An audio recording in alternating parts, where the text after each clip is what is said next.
You build trust by being there, by reaching out and not saying, this is what we can offer, but rather saying, what do you need?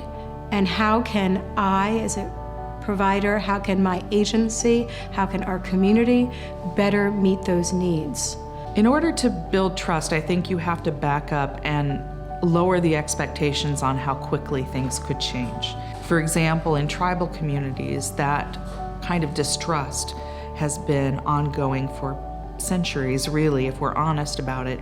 And so to expect the SART to be able to say within a year of its formation to be able to address that level of distrust would be, I think, unreasonable. But some of the things that can be done are to do outreach into the community. Find out who in that community is part of the response to sexual assault, maybe in an informal way.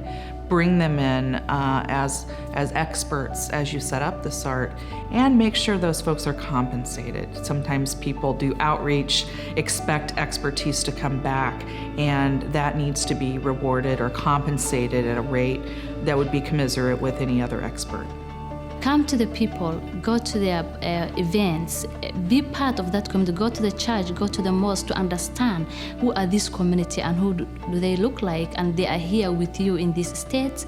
They are working members of the communities, but they are also victims of sexual assaults and so many other abuses that maybe they are carrying with a baggage that they came with and it's still happening to them.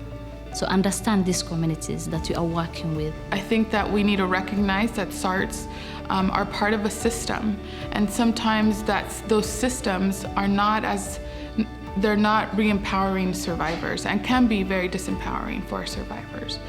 So understanding, I think, as a SART that traditionally is very focused on the criminal justice process, that not every survivor is going to want to go that route.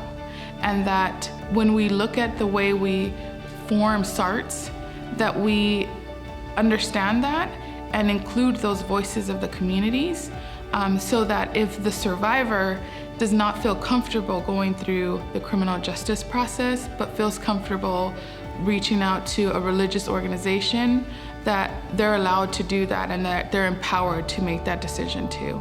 Sometimes we have our own assumptions, we have our own ideas, but we don't instill those to the survivor.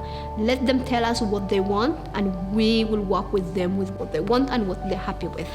One of the things that's really important when you're doing work in Indian country, for example, is to make sure that there are people involved in the SART that are culturally connected to that community. So if you have a spiritual leader, somebody who may provide services or care to a victim, having them involved in the SART means that there's going to be more likelihood that that survivor will be connected with that cultural knowledge to help her through the next weeks or months to come in the aftermath of a sexual assault.